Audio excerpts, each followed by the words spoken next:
Approchons-nous donc avec assurance du trône de la grâce afin d'obtenir miséricorde et de trouver grâce pour être secourus dans nos besoins. Hébreux 4,16. Par cette portion des Écritures, l'Église Trône de Grâce a reçu de Dieu la mission de reconnecter tous les hommes à la grâce de Dieu. Au moyen de la connaissance des Écritures et de la puissance de Dieu, l'Église Trône de Grâce véhicule ce puissant message de grâce et de restauration qui a déjà transformé la vie de plusieurs personnes à travers le monde. Que la grâce de Dieu soit avec vous.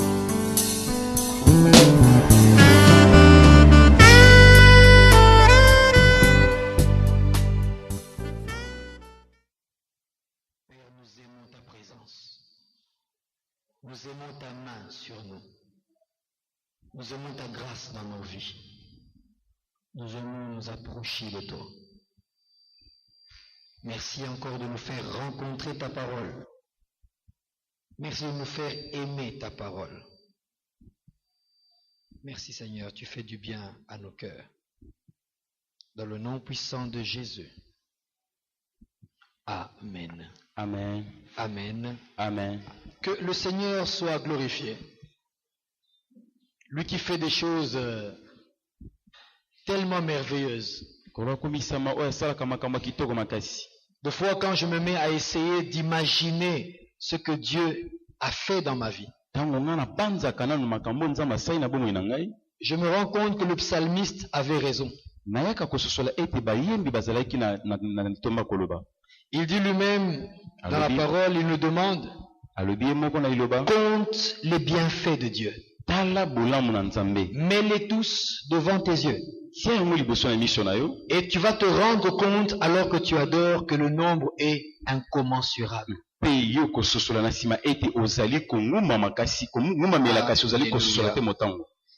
tu as un Dieu qui a un souci. Il se préoccupe de ton lendemain, de ta destinée.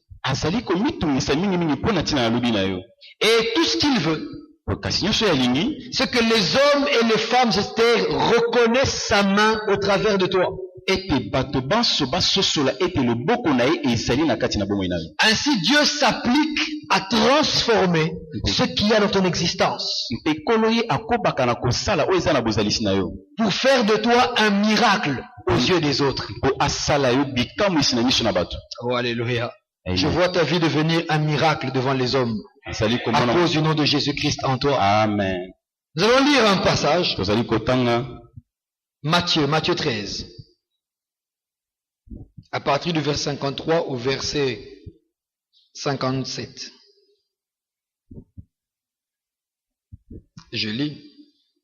La Bible dit, lorsque Jésus eut achevé ses paraboles, il partit de là. S'étant rendu dans sa patrie, il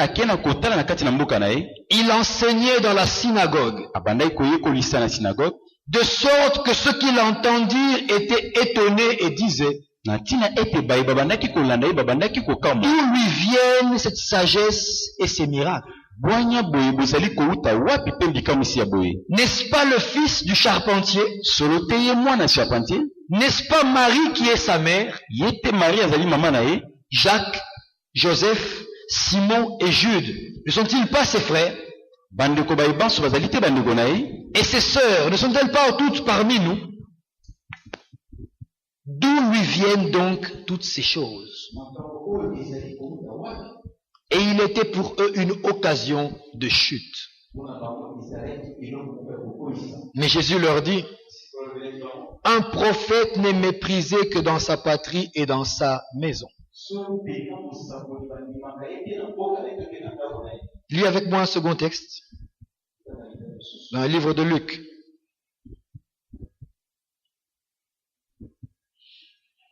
Alléluia, merci Seigneur. Luc 2. Le verset 41. Et je lis encore les autres. Les parents de Jésus allaient chaque année à Jérusalem à la fête de Pâques. Lorsqu'il fut âgé de 12 ans, ils y montèrent selon la coutume de la fête. Puis quand les jours furent écoulés et qu'ils s'en retournèrent, l'enfant Jésus resta à Jérusalem. Son père et sa mère ne s'en aperçurent pas. Croyant qu'il était avec leurs compagnons de voyage, ils firent une journée de chemin et le cherchèrent parmi leurs parents et leurs connaissances. Mais ne l'ayant pas trouvé, ils retournèrent à Jérusalem pour le chercher.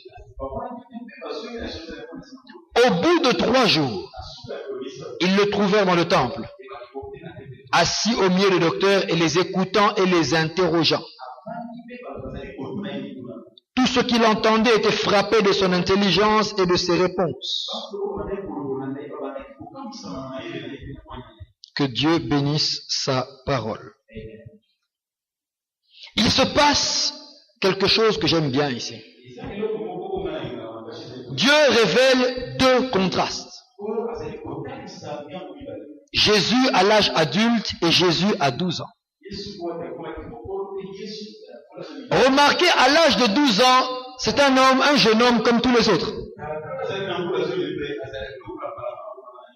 Tellement ordinaire que même ses parents le cherchent parmi les hommes ordinaires.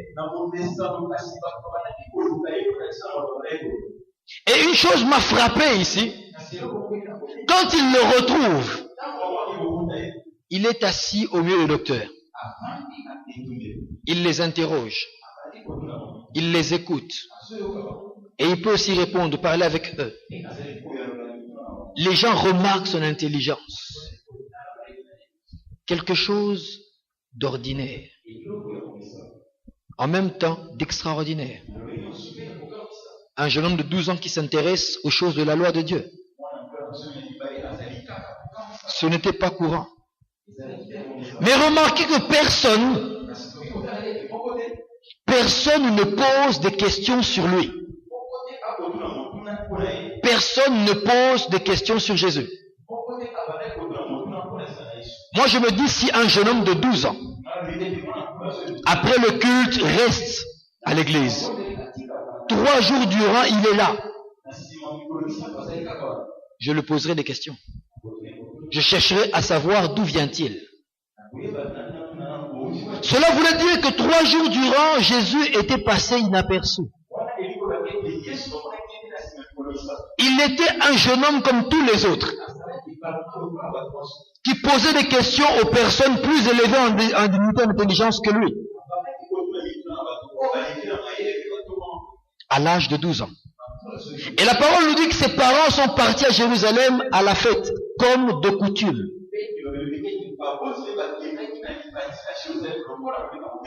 Encore une fois, il ne se passe rien d'extraordinaire dans ce contexte-là. Ça n'étonnait aucun Hébreu que quelqu'un prenne sa famille et aille à Jérusalem pour la fête. Tout le monde était ensemble, ça n'étonne personne. On se rencontre, on se salue. Comment tu vas? Ça va très bien. Et ta femme? Non, ça va aussi. Tu y vas? Oui, j'y vais déjà. D'habitude, c'est la fête. Et Christ a vécu comme ça. Jusqu'à un certain âge.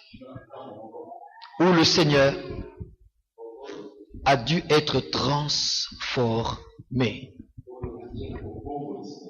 Notre thème de ce matin est tiré de la parole. D'où lui viennent donc ces choses? D'où lui viennent donc ces choses?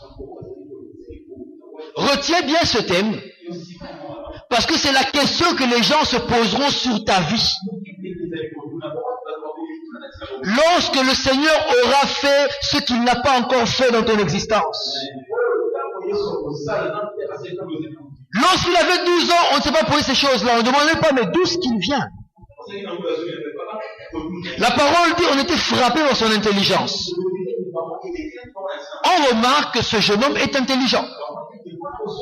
Les questions qu'il pose sont des questions correctes. Même que j'imagine quelques pharisiens lui toucher sur la tête pour dire, jeune homme, tu iras loin, tu iras loin. Il se disait entre eux, ce petit est intelligent. Et ça s'arrêtait là. Ça s'arrêtait là. Lui, à son tour, la Bible dit, il était assis. au milieu d'eux. Il les écoutait et il leur posait des questions. Il était intelligent, c'est vrai, mais pas encore au point d'enseigner. Pas encore au point de devenir un maître. Il avait une vie ordinaire. Même ses parents l'ont cherché parmi les gens ordinaires. Les amis et les connaissances. Les gens ordinaires. Et puis il s'est passé quelque chose dans sa vie. Le chapitre de Luc nous dit il est monté à Jérusalem pour la fête. Il est entré au temple. Mais quand on lit Matthieu, la parole nous dit s'étant rendu dans sa patrie, il est entré dans la synagogue. Jusque-là, des faits tout à fait normaux. De la même manière que tu as rencontré le Seigneur, tu te lèves le matin, tu viens au culte, tu fais ce que tu as fait, des faits tout à fait normaux. Qui n'épatent personne. Entre la synagogue, ça n'étonne personne. Mais qu'est-ce que la Bible dit? Il enseignait dans la synagogue. Il n'était plus assis pour écouter, pour poser des questions. C'est lui qui faisait sortir de lui une parole. Et ceux qui l'entendaient, on a dit, s'étonnèrent. Oh là là, c'est beau. Ils étaient étonnés. Et ils ont posé la question. D'où lui viennent cette sagesse et ces miracles? Cela veut dire que Christ avait cessé d'être un homme ordinaire. Il avait changé de niveau. Et tout ce qui était autour de lui était obligé, même quand tu ne veux pas, tu dois reconnaître que cet homme-là est différent. Avant, on a conseillé, il est intelligent. Après, on pose la question. On veut savoir d'où lui viennent ces choses. Pourquoi? Nous, on ne les fait pas. Et on ne les rencontre pas habituellement autour de nous. Il a forcément un secret que nous n'avons pas. On veut savoir d'où lui viennent ces miracles. D'où lui viennent cette sagesse. Et puis les gens posent la même question qu'ils poseront dans ta vie. Après qu'on ait prié aujourd'hui, ils poseront la même question. Ils vont vouloir faire un rattachement naturel. Ils disent, n'est-ce pas le fils du charpentier?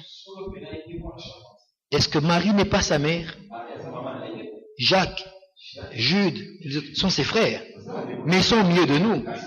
Ses sœurs, nous les connaissons.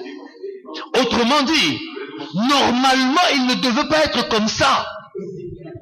Ce n'est pas un trait de famille. Je connais leur famille, parce qu'elle a été. Mais lui, il est bizarre.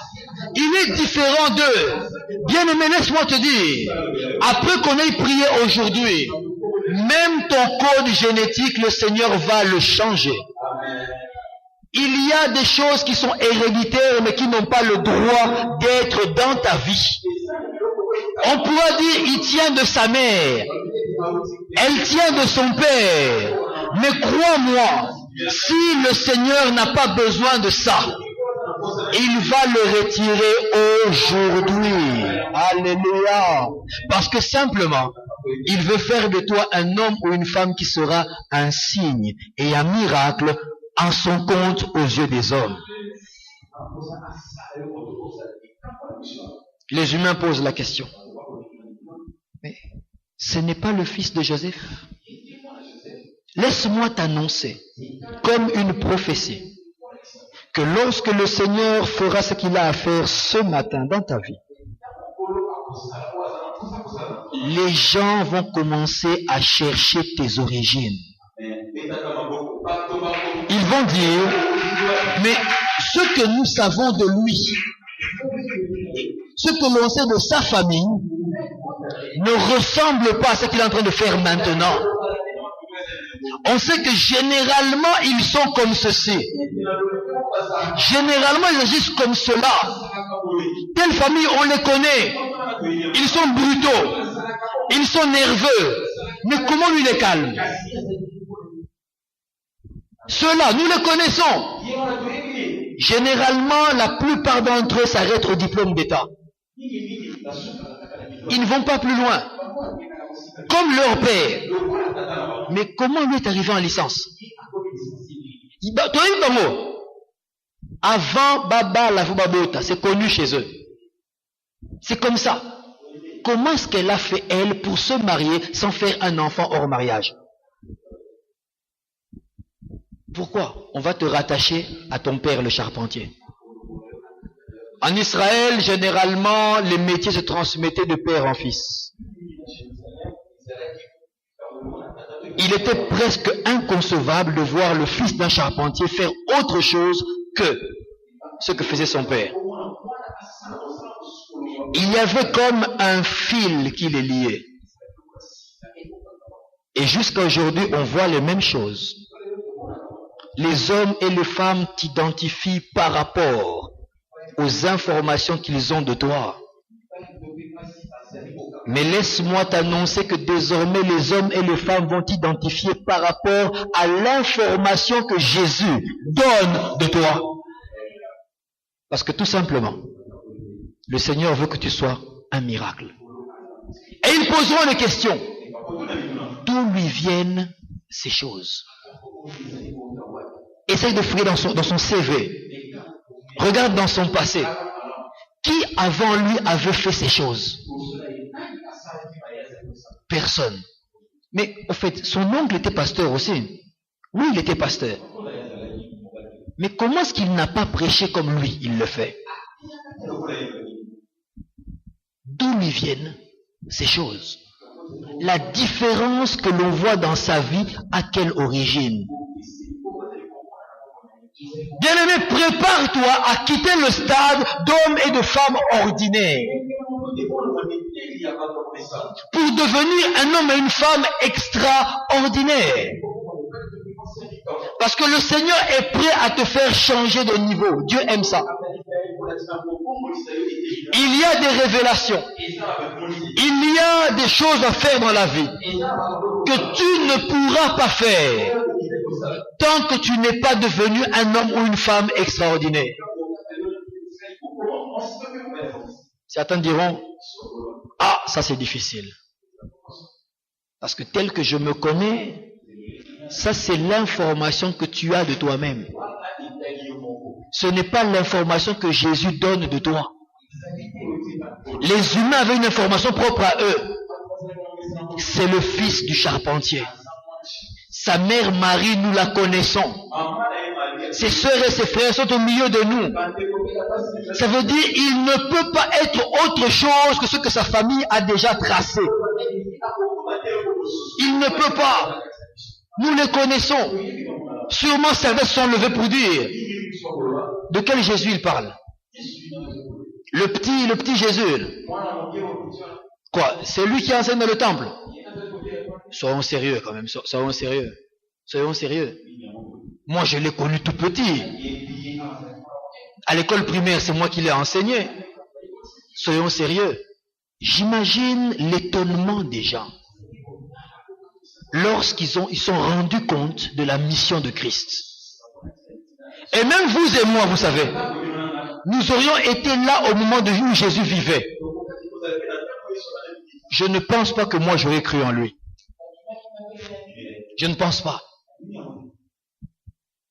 Tournez les yeux, regardez ceux qui sont à l'écodime derrière. Vous les voyez, tout beau, tout mignon. Maintenant, imaginez que vous les voyez aussi petits, ordinaires. Et puis subitement, à 30 ans, il vient te dire en face, le Messie que vous attendez, dont Esaïe a parlé là, c'est moi. Tu vois, ton rire a déjà dit quelque chose. Hein? Imagine ton propre fils vient te raconter des trucs du genre, papa, celui qui a fait les cieux et la terre, c'est moi. Tu imagines ta réaction. Tu vas le regarder en face. Ça veut dire, ne dis plus jamais des bêtises. Les plus émotifs vont commencer à pleurer. Vont prendre leur téléphone, vont m'appeler. Allô, pasteur. Moi, na baby. Ma baby Simone. Qu'est-ce qu'il y a? Il commence à divaguer, il raconte des histoires incroyables. Qu'est-ce qu'il a dit? Il dit que c'est lui qui a créé les cieux et la terre. Même le pasteur dira, qu'est-ce qu'il raconte? Où il a appris ces choses? Nous n'avons qu'un seul Dieu. C'est quoi ça comme histoire? C'est ce qu'Israël a ressenti. Ce même jeune homme-là qui a grandi à Nazareth, que certains envoyaient même au coin. Jésus Yara. Son mafuta. Pourquoi il s'appelle, hein? Qui ne sont mafuta na coin. Oui, ça non. Le même Jésus. Le même que Marie a langé. Le seigneur des Pampers à l'époque, elle lui a mis les Pampers. Vous imaginez? S'il avait des frères et des sœurs, ils ont joué ensemble. À cache-cache. Dans la boue. Ils ont joué à police-voleur. Et puis subitement, alors qu'il grandit, il vous raconte solennellement, avec un air très sérieux, que le Messie, c'est moi. Sûrement ses frères et ses sœurs se sont dit, on va rien dire à maman. Comme elle est émotive, on va rien lui dire. Allons voir les frères de papa. Comme papa est déjà mort, allons voir les frères de papa. Allons lui dire, Jésus a béni. Qu'est-ce qu'on va faire? C'est lui le grand frère. Yaya a béni. Abandi Liboma. Maintenant, il faut qu'on sache qu'est-ce qu'on va faire. C'est la même chose que je l'ai ressenti. À 12 ans ordinaire. Même qu'il pose des questions pour savoir. Il veut comprendre. Mais il arrive à cet âge-là, c'est lui qui enseigne. Et il enseigne tellement bien et puissamment.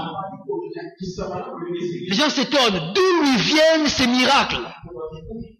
Sa vie a été transformée. Il est entré dans sa destinée. Il a commencé à vivre ce pourquoi il est venu sur la terre. Bien-aimé, laisse-moi te dire que ce matin, le Seigneur va changer ta destinée. Avec la prière que nous ferons, il va te permettre de vivre ce pourquoi tu es venu sur la terre. Et quand tu vas entrer dans la voie qu'il a tracée pour toi, les hommes et les femmes autour de toi vont commencer à se poser des questions. Est-ce la même personne? Le même frère qui a interprété le pasteur, c'est toujours lui. Est-ce la même sœur qui est à côté de moi? Parce que simplement, Dieu va changer ton identité. Tu ne seras plus identifié par rapport à ton père, ta mère, tes frères, tes sœurs, ta tribu ou je ne sais pas quoi d'autre. Tu seras identifié par rapport aux données que le Seigneur mettra dans les cœurs des gens par rapport à toi.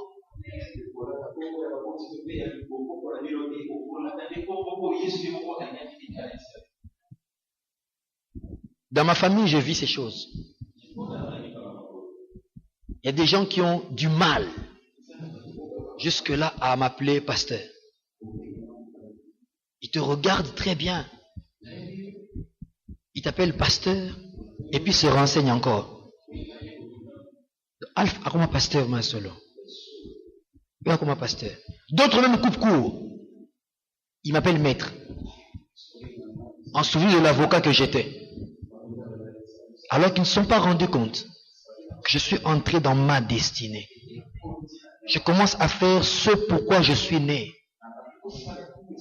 Mais lorsque le Seigneur a mis devant eux la sagesse et l'intelligence, obligés de s'incliner. Et là, c'est plus par dérision, c'est par respect. On vient voir. Pasteur, il y a un petit problème. Est-ce que l'on peut? J'ai dit, ok, maintenant tu as compris. Avant, bon, il est pasteur à sa manière. Mais quand ils ont vu ce que le Seigneur peut produire au travers de nous, obligés de s'incliner. Lorsque ces hommes et ces femmes verront ce que Dieu peut produire au travers de toi, ils seront obligés s'incliner. Ils n'auront pas le choix. Bien-aimé, je dis même calmement, ils n'auront pas le choix. Toi, prépare-toi seulement à voir ta destinée être bouleversée. Prépare-toi à ce que les gens se posent des questions. D'où lui viennent ces choses? Alléluia. À cause de cela, ils vont croire en ton Dieu. Vous savez, un témoin sans témoignage ne sert à rien. Un témoin sans témoignage ne sert à rien. Rien du tout. Le Seigneur, sachant ces choses, il a mis en nous son esprit pour que nous puissions devenir des véritables témoins. Ceux qui portent du fruit. Ceux-là qui, lorsqu'ils parlent, on sent Jésus. Lorsqu'ils vivent, on voit Jésus. Lorsqu'ils sont devant un démon, le démon comprend que c'est Jésus qui est en face de lui. Lorsqu'ils sont devant les événements et les temps et les circonstances, ils ne pleurent pas, ils ne se lamentent pas, ils ne murmurent pas, ils les transforment. La Bible dit, ils transforment la vallée de Baca en un lieu plein de sources. En priant ce matin, c'est ce que Dieu va faire pour toi et pour moi. Les gens ont identifié Jésus par rapport à son père le charpentier. Par rapport à quoi on t'identifie? Par rapport à qui on t'identifie? D'autres t'identifient par rapport à ton passé. Telle sœur, il y a comme ma sœur. Ah, on a bien. Moi on me l'a dit. J'ai vu que j'ai rencontré, je leur dis, un tel a comme ma sœur. Sœur arabe. C'était ma copine, sœur Ndengenine. Moi, tu as bien dit c'était. Maintenant, elle ne l'est plus. Elle est quelqu'un d'autre. Des amis à moi sont venus me parler une fois. Parce qu'entre eux, ils se sont dit, quand je me suis converti, Alf s'est converti. Il est devenu chrétien. Non. Dans 2 semaines, il va redevenir normal. Dans 2 semaines, il va redevenir normal. Ça fait des années, depuis 91, que j'attends de redevenir normal. Je ne le suis toujours pas. Ils m'ont identifié par rapport à mon passé. Il y avait une étiquette. C'est le fils de Marie. C'est le fils de Joseph le charpentier. Il y avait une étiquette. Prépare-toi à ce que Dieu puisse changer l'étiquette qu'on a mise sur ta destinée, sur ta vie. Je dis calmement, prépare-toi à ce que Dieu puisse changer l'étiquette que l'on t'a donnée. Prépare-toi. Si tu n'es pas prêt, ça te passera à côté. Mais comment est-ce que Dieu peut changer une destinée? Pour que justement ces choses-là soient identifiées. Première des choses, pour que la chose justement arrive. J'aime bien le mot chose. Comme dit ma femme, tu dis toujours chose. Pour que tu puisses toi mettre le nom qui convient. Pour que tu puisses faire en sorte que les hommes et les femmes posent des questions. D'où lui viennent ces choses?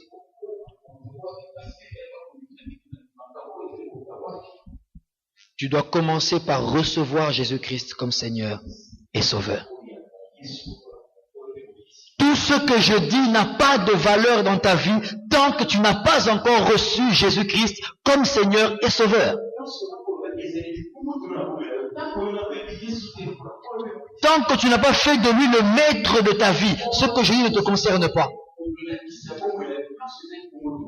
Je ne parle pas de ta religion.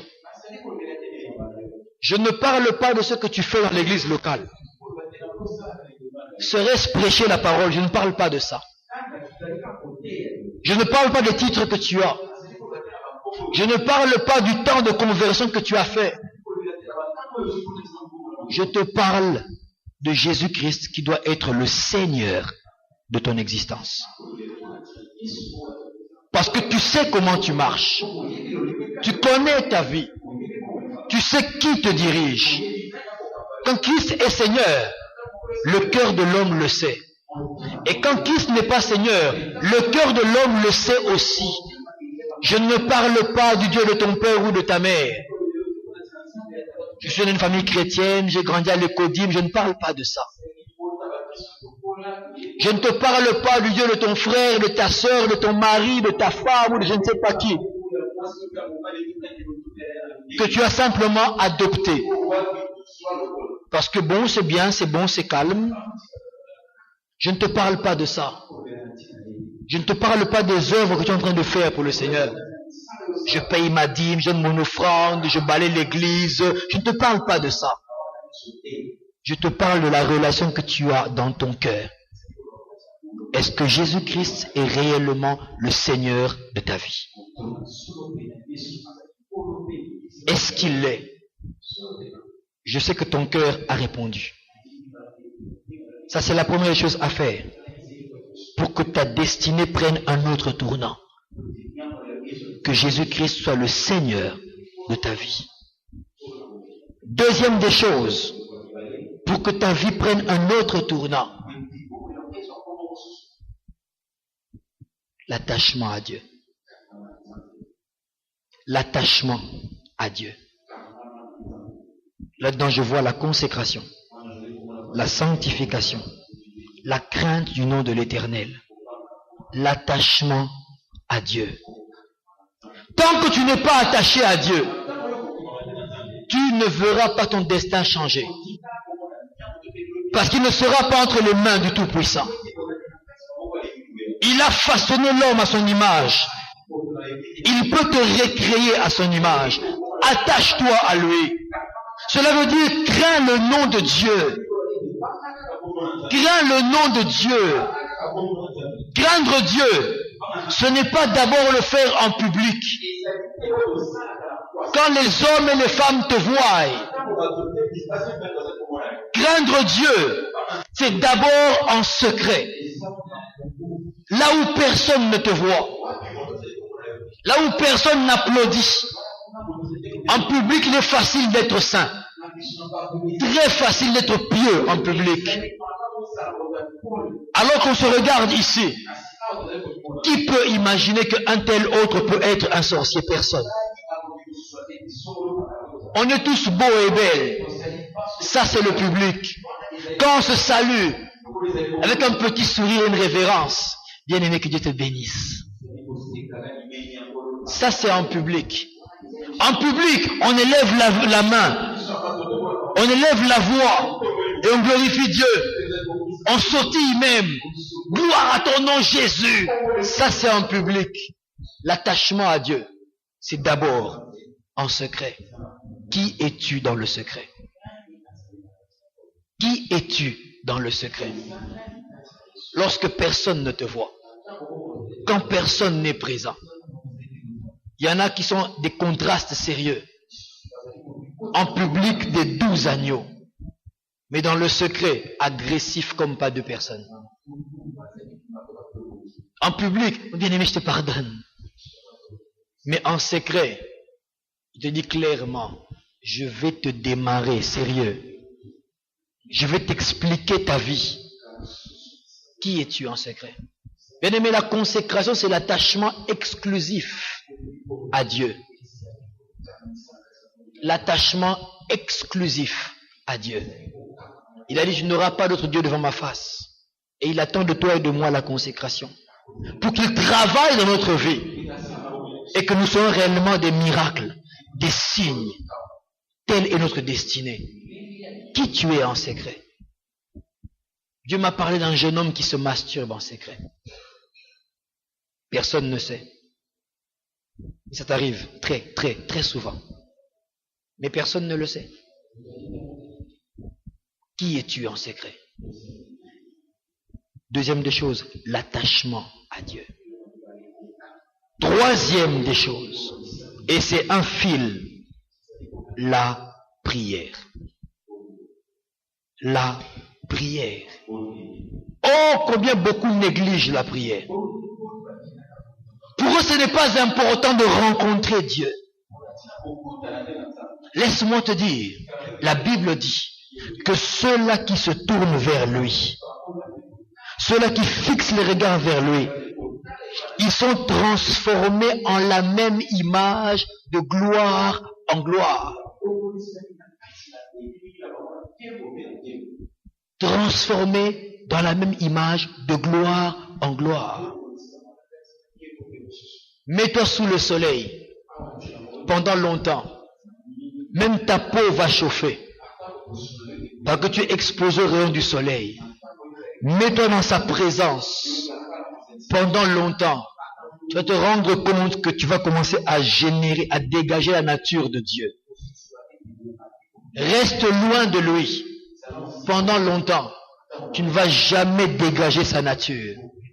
Et tant que tu ne la dégages pas, les hommes et les femmes ne poseront pas les questions de savoir d'où lui viennent ces choses. Parce qu'ils ne verront aucune chose émaner de toi. Et tu risques de mourir sans jamais avoir commencé ta destinée sur la terre. Ne prends pas ce risque de mourir sans avoir commencé ta destinée sur la terre.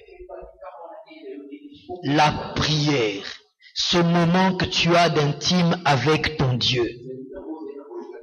J'ai toujours dit, quand vous rencontrez un couple qui s'ennuie l'un à côté de l'autre, qui ont du mal à passer du temps l'un avec l'autre, c'est qu'il y a un problème sérieux dans leur couple.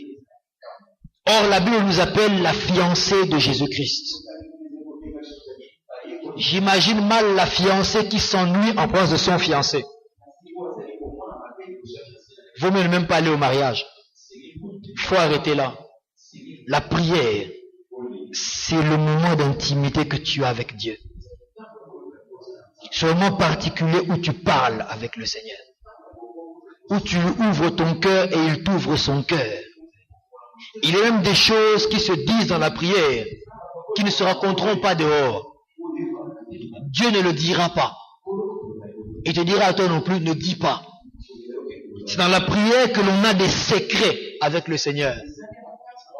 Et les hommes et les femmes à l'extérieur ne vont faire que voir l'accomplissement des secrets qu'il y avait à l'intérieur. Bien-aimé, la prière te rend solide. Parce que dans la prière, tu reçois des instructions que seul toi, tu peux entendre. Lorsque le Seigneur m'a parlé du trône de grâce, j'étais seul dans la prière.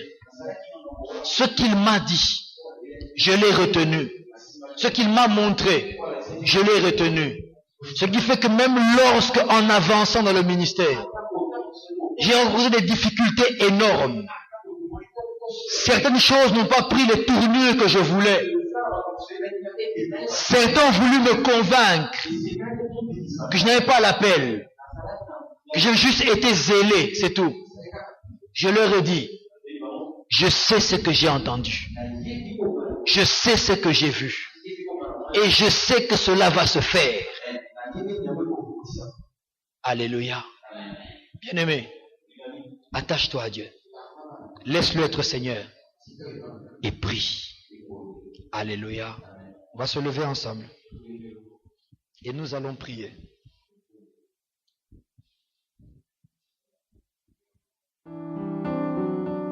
Approchons-nous donc avec assurance du trône de la grâce afin d'obtenir miséricorde et de trouver grâce pour être secourus dans nos besoins. Hébreux 4,16. Par cette portion des Écritures, l'Église Trône de Grâce a reçu de Dieu la mission de reconnecter tous les hommes à la grâce de Dieu. Au moyen de la connaissance des Écritures et de la puissance de Dieu, l'Église Trône de Grâce véhicule ce puissant message de grâce et de restauration qui a déjà transformé la vie de plusieurs personnes à travers le monde. Que la grâce de Dieu soit avec vous.